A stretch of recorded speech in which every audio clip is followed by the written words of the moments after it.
Alam niyo ba, hindi na kailangan bumili pa ng 12 fruits dahil mas makakatipid ka kung 5 prutas lang ang iyong bibilhin. At masisigurado ko naman sa inyo na ang swerte ay aabot hanggang dulo ng taon. Ito ang 2026 5-element Lucky Fruits. Narito ang mga prutas na kailangan meron ka sa lamesa ngayong bagong taon. So una, apple. Pwede rin kayo gumamit dito ng mandarin, strawberries, or cherries for fire element. Ito ay nagsisimbolo ng passion and energy. Pangalawa naman ay green guava. Pwede rin dito ang green watermelon, green avocado o kaya naman green grapes for wood element. Ito ay nagsisimbolo ng health, new beginnings, and prosperity.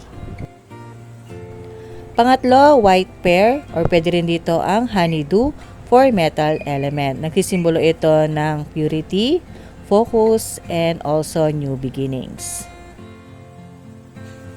Pang-apat, black grapes. Pwede rin dito gumamit ng blackberries o kaya naman mangosteen for water element. Ito ay nagsisimbolo ng wisdom, career, wealth, and good fortune. At ang panglima, kiwi. Pwede rin dito ang longan o kaya naman chico for earth element. Ito ay nagsisimbolo ng education, creativity, stability, and health. These 5 lucky fruits symbolize 5 fundamental elements which are wood, fire, earth, metal, and water for good luck, health, prosperity, and balance in New Year. Muli, paalala lang po, ito ay gabay lamang. Kailangan din po natin ng sipag, tiyaga, at pananampalataya sa may kapal. Again, this is Mami Jocelyn. Maraming salamat po at ingat palagi. Happy New Year everyone!